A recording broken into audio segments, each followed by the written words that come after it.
আপনাদেরকে আমরা দয়া করে উপদেষ্টা বানিয়েছি। আমরা আমাদের বিভিন্ন প্ল্যাটফর্ম থেকে আমরা বারবার যেটা বলেছি যে বাংলাদেশের ইতিহাসের এই নৃশংসতম গণহত্যার জন্য একটা গণতদন্ত কমিশন করেন।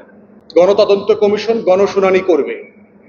গণশুনানি কেন হইতে হবে? গণশুনানি হইতে হবে এই যে আতিক এবং এমদাদের এই গল্পটা রাষ্ট্রকে শুনতে হবে, শুধু টিএসসি না, শুধু সাধারণ মানুষকে না, পুরো রাষ্ট্রকে শুনতে হবে এই গল্পটা, ওদের লড়াইয়ের গল্পটা। আবু সাইদের মায়ের লড়াইয়ের গল্পটা শুনতে হবে। চাকুরি নদিবি, আমার ছেলেরে মাল্লু কেন, এই গল্পটা শুনতে হবে।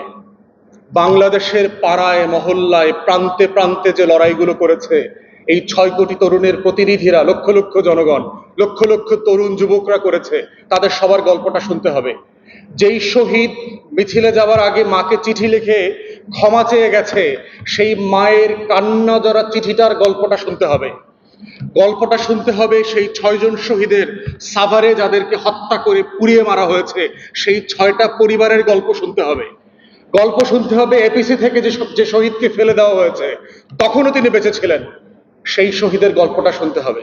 গল্পটা শুনতে হবে জুরাইনে এবং রায়ের বাজার বধ্যভূমিতে যে আমার শত শত শহীদকে নাম পরিচয় ছাড়া বেওয়ারিশ দাফন করা হয়েছে, সেই প্রত্যেকটা বেওয়ারিশ দাফন করা লাশের পরিবারের গল্প শুনতে হবে। এই গল্প শুনতে হবে এই কারণে, কারণ এই গল্পকে বিক্রি করে যেন ব্যবসা না হয়। এই গল্পটা ইতিহাসের অংশ, কিন্তু বাংলাদেশের শাসক গোষ্ঠীকে আমরা দেখতে পাচ্ছি, উপদেষ্টারা সহ অধিকাংশ উপদেষ্টা যারা জীবনে কোনোদিন 1 ফোঁটা রক্ত ঝরান নাই বাংলাদেশের জন্য, এই বাংলাদেশের জন্য 2 ফোঁটা ঘাম ঝরান নাই, যেই বাংলাদেশের দুঃখ কষ্টে গত 16 বছর ফ্যাসিবাদের বিরুদ্ধে একটা প্রতিবাদের লড়াই করেন নাই, একটা মিছিল করেন নাই, হাসিনার বিরুদ্ধে একটা স্লোগান দেন নাই, লাখো শহীদের রক্তে কেনা দেশটা কারো বাপের না, সেই কথাটা মুখের উপরে হাসিনার উপরে বলেন নাই। আপনাদেরকে আমরা দয়া করে উপদেষ্টা বানিয়েছি, এটা ভুলে যাবেন না কিন্তু। অতএব সেই শহীদদের এবং আহত অন্ধ পঙ্গু লোকদের ব্যাপারে যদি আপনারা ন্যূনতম অবহেলা করেন, মাথায় রাখবেন আমরা কিন্তু পালাই নাই। মনে রাখবেন আমরা কিন্তু স্লোগান দেওয়া বন্ধ করি নাই।